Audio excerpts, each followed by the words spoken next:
Hello friends, आप देख रहे हैं स्टडी विद प्रीति। आज मैं आपको पढ़ाऊंगी क्लास 6 की हिस्ट्री की एनसीईआरटी। तो चलिए दोस्तों, चैप्टर 1 शुरू करते हैं। पहला चैप्टर है कैसे पता करें कब क्या हुआ था, इतिहास जानने के स्रोत। तो दोस्तों, जो चैप्टर फर्स्ट है उससे हमको इतिहास जानने के स्रोत के बारे में पता चलता है। तो चलिए बच्चों, शुरू करते हैं। परिवार की पुरानी बातें हम दादा दादी नाना नानी की बातों से जानते हैं। समाचार पत्र पत्रिका टीवी और रेडियो से भी हमें जानकारी मिलती है। सोचो, अगर हमें आज से हजारों वर्ष पहले के लोगों के रहन सहन के बारे में जानना हो तो हम कैसे जानेंगे। हजारों वर्ष पहले के लोगों के बारे में जानना हो तो उनके बारे में जानने के लिए हम इतिहास का अध्ययन करते हैं। इतिहासकार अतीत से प्राप्त तथ्यों और साक्ष्यों के आधार पर बीते समय की जानकारी देते हैं। इतिहास बीते हुए समय और उस समय के लोगों को समझने और जानने का एक साधन है। तो बच्चों, कैसे पता लगाते हैं? ये हम लोग जानते हैं कि कैसे पता लगाते हैं हम अपने अतीत के बारे में। अतीत में एक ऐसा भी युग था जब लोग लिखना नहीं जानते थे। उन लोगों के जीवन के विषय में हमें जानकारी उनके द्वारा छोड़ी गई वस्तुओं जैसे मिट्टी के बर्तन, खिलौने, हथियारों तथा औजारों द्वारा मिलती है। प्रायः इन वस्तुओं को पुरातत्ववेत्ता जमीन के अंदर से खोद कर प्राप्त करते हैं। ये वस्तुएं ऐतिहासिक जानकारी के लिए अत्यंत महत्वपूर्ण होती हैं। उपलब्ध सामग्री के आधार पर इतिहासकारों ने अतीत को 3 भागों में बांटा है।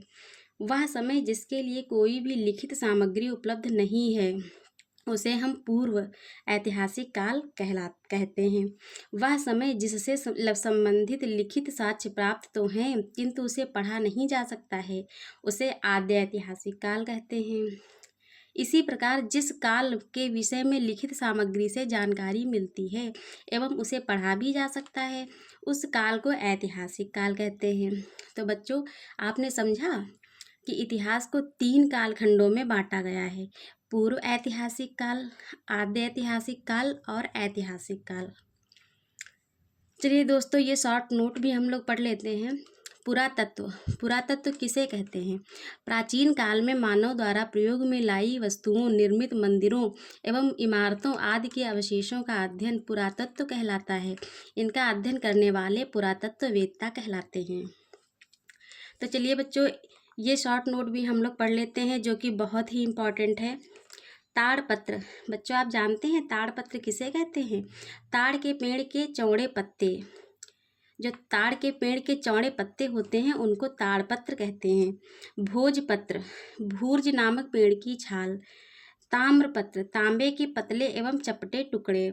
स्तंभ लेख, पत्थर के खंभों पर लिखे लेख। शिलालेख, पत्थर की चट्टानों पर लिखे लेख। प्राचीन काल में मानव ने जब लिखना शुरू किया तब उसे कागज़ का ज्ञान नहीं था। वह अपने लेखों को ताड़पत्रों, भोजपत्रों और ताम्रपत्रों पर लिखता था।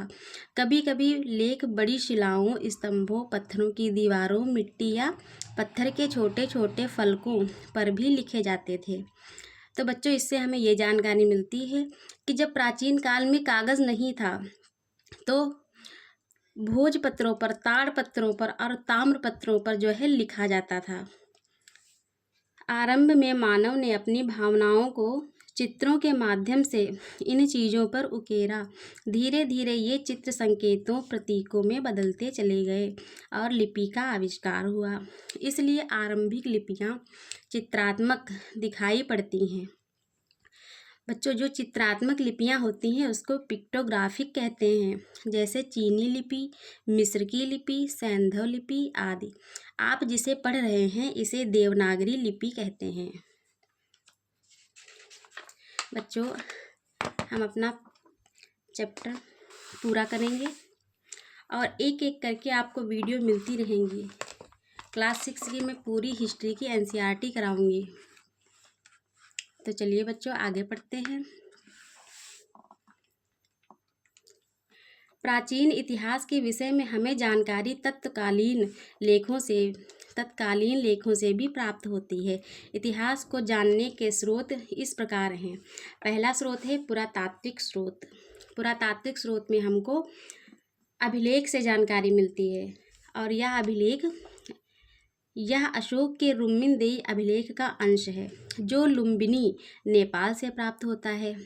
दोस्तों, इससे हमें पता चलता है कि जो रुक्मिणदेही अभिलेख है वो लुम्बिनी से प्राप्त हुआ है। इस अभिलेख में अशोक ने यह घोषणा की है कि लुम्बिनी में उपज का 8वां भाग कर के रूप में लिया जाएगा।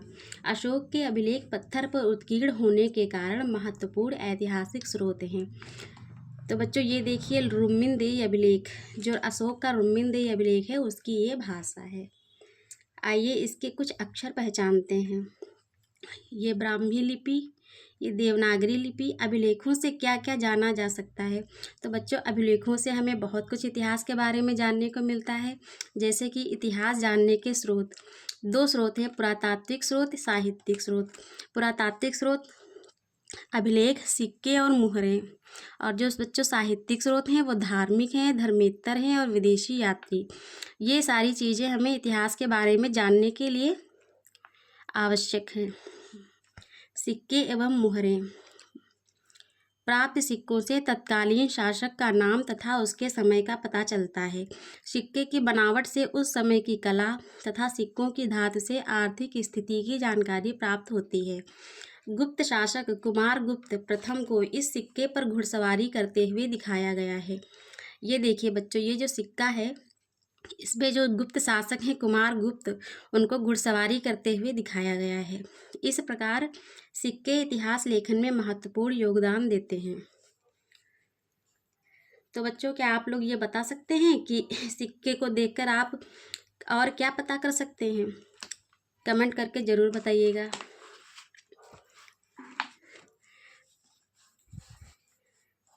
आगे पढ़ते हैं।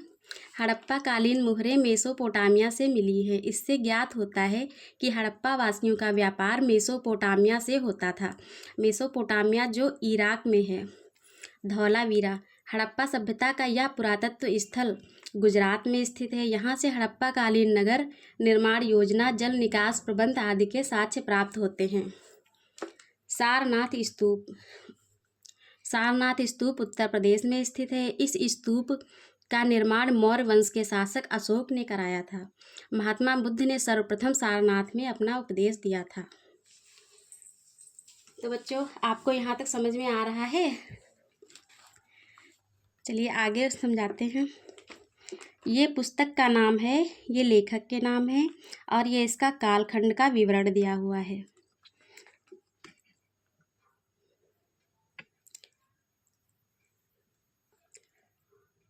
बच्चों 2 मिनट का रेस्ट लेते हैं। मैं आपको पूरा चैप्टर कराऊंगी।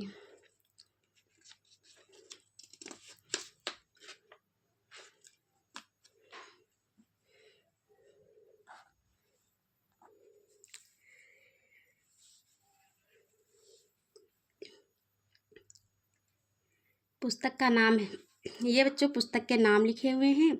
ये धार्मिक साहित्य है। जो पुस्तकें लिखी गई हैं वो धार्मिक साहित्य हैं, जैसे कि वेद, रामायण एवं महाभारत, जैन एवं बौद्ध साहित्य और जातक कथाएं। इनके लेखक हैं वाल्मीकि एवं वेदव्यास। इनका काल विवरण है वैदिक कालीन विवरण, महाकाव्य कालीन समाज के विषय में, और 6ठी शताब्दी ईसा पूर्व की राजनीतिक, सामाजिक एवं धार्मिक स्थिति। तो बच्चों, ये जो साहित्य है धार्मिक साहित्य, इससे हमें 6ठी शताब्दी ईसा पूर्व की जानकारी मिलती है। ये है धर्मेत्तर साहित्य। ये अर्थशास्त्र, जो कि कौटिल्य की पुस्तक है, जिनका नाम चाणक्य भी है। इसमें मौर्यकालीन समाज की राजनीतिक, सामाजिक, आर्थिक एवं धार्मिक स्थिति के बारे में पता चलता है। राजतरंगिणी, ये दोस्तों कल्हड़ ने लिखी है। कश्मीर के 11वीं और 12वीं शताब्दी इतिहास का वर्णन मिलता है। तो दोस्तों, राजतरंगिणी जो है वो कल्हड़ की लिखी हुई पुस्तक है। उससे हमें कश्मीर का पूरे इतिहास के बारे में पता चलता है। विदेशी यात्रियों के वृत्तांत। इंडिका जो पुस्तक है वो बच्चों मेगास्थनीज के द्वारा लिखी गई है, जो एक यूनानी राजदूत थे। जैसे ये मेगास्थनीज जो थे वो चंद्रगुप्त मौर्य के कालीन समाज की झलक जो है दिखलाते हैं। इसका मतलब यह है बच्चों, जो मेगास्थनीज थे वो चंद्रगुप्त मौर्य के शासनकाल में आए थे, मतलब भारत की यात्रा की थी। यात्रा विवरण, इन्होंने अपनी पुस्तक लिखी है फो क्यू की, यात्रा विवरण जो फो क्यू की है वो फाहयान जो एक चीनी यात्री थे उन्होंने लिखी है, ये गुप्तकाल से संबंधित है। यात्रा विवरण जो सी यू की है वो स्वयं या हुएन जो ये भी चीनी यात्री थे, ये हर्षवर्धन के शासनकाल में आए हैं। तो बच्चों इससे हमें क्या पता चलता है कि जो मेगास्थनीज हैं वो चंद्रगुप्त मौर्य के शासनकाल में भारत की यात्रा पे आए थे, और जो फाहयान हैं वो गुप्त काल में आए थे, और जो हेनसांग हैं वो हर्षवर्धन के शासनकाल में भारत की यात्रा पर आए थे।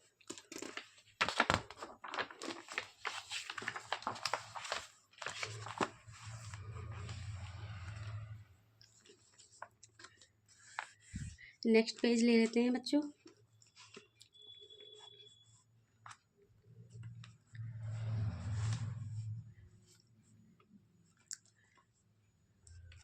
चलिए शुरू करते हैं। इस प्रकार पुरातात्विक एवं साहित्यिक दोनों स्रोतों से हमें इतिहास की जानकारी प्राप्त होती है। विदेशी यात्रियों के विवरणों से भी हमें तत्कालीन इतिहास की जानकारी मिलती है। प्राप्त स्रोतों की सहायता से ही इतिहासकार और पुरातत्वविद अतीत का पुनर्निर्माण करते हैं। इतिहासकार इन्हीं स्रोतों से अतीत की कृषि, पशुपालन, कामगार, शिल्प, काम धंधे, व्यापार, नापतोल, लेन देन, कर आदि के आधार पर आर्थिक स्थिति का वर्णन करते हैं।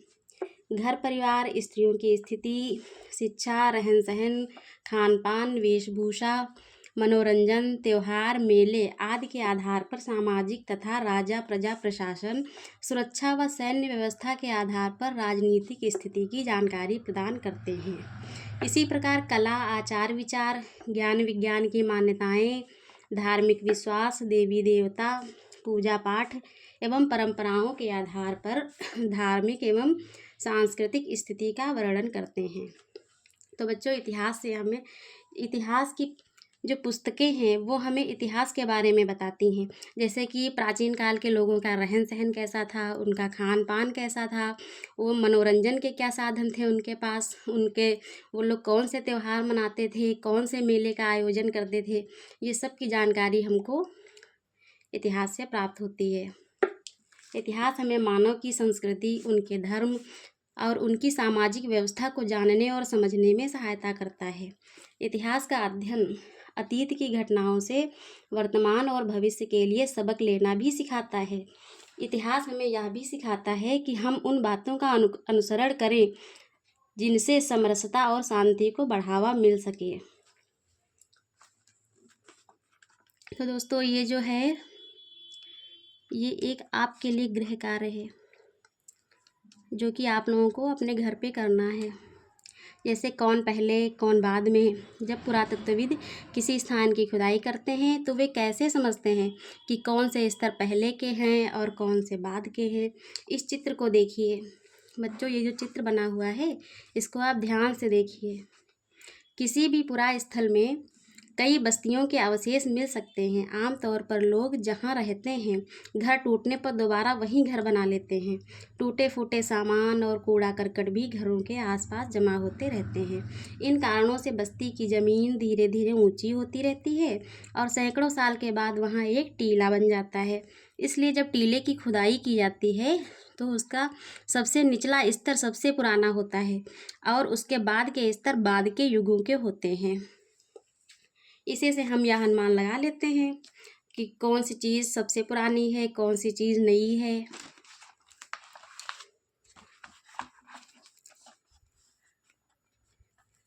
इतिहास में तिथियाँ, ये देखिए बच्चों, हम लोग इतिहास में तिथियों के बारे में भी जानते हैं कि आप लोगों को पता है कि ईसा पूर्व किसे कहते हैं, ईसवी किसे कहते हैं।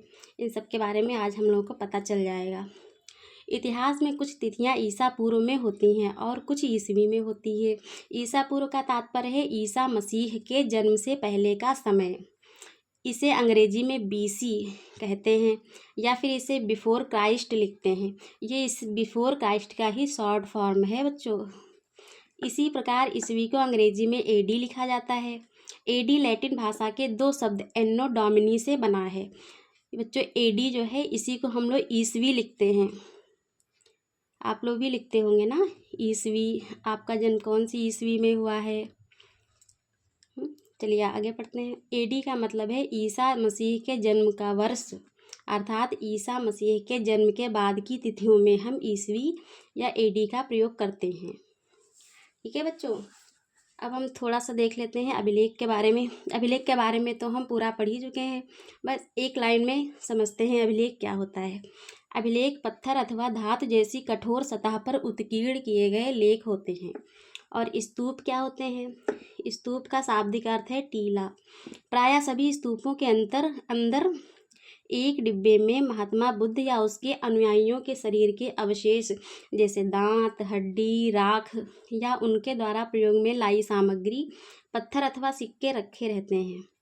ठीक है बच्चों, तो स्तूप क्या होते हैं आपको पता चल गया कि महात्मा बुद्ध के जो दांत हैं, हड्डी हैं, राख हैं, उनको एक डिब्बे में बंद करके रखा जाता है, उसे ही स्तूप, उसके ऊपर एक टीला बना दिया जाता है, उसी को स्तूप कहते हैं। पुरास्थल वह स्थान जहाँ की खुदाई से औजार, बर्तन और इमारतों के अवशेष मिलते हैं। प्रायः पुरास्थल जल स्रोतों जैसे नदी, तालाब, झील व समुद्र के किनारे पाए जाते हैं, उनको पुरास्थल कहते हैं। और भी जानिए, महाभारत विश्व का सबसे बड़ा महाकाव्य है। लंदन स्थित ब्रिटिश म्यूजियम विश्व का सबसे बड़ा संग्रहालय है। अलेक्जेंडर कनिंघम जो भारतीय पुरातत्व विभाग के जन्मदाता माने जाते हैं। ठीक है बच्चों, ये शब्दावली भी देख लेते हैं। संग्रहालय किसे कहते हैं? ऐतिहासिक वस्तुओं को सुरक्षित रखने का स्थान। धर्मेतर साहित्य उसे कहते हैं, धार्मिक साहित्य से भिन्न साहित्य जो होता है उसे धर्मेतर साहित्य कहते हैं। ठीक है बच्चों, तो आज का ये चैप्टर हमारा कंप्लीट हुआ। और नेक्स्ट चैप्टर नेक्स्ट वीडियो में। अगर आपको ये वीडियो अच्छी लगी हुई हो, चैनल को सब्सक्राइब कर लें। Thank you.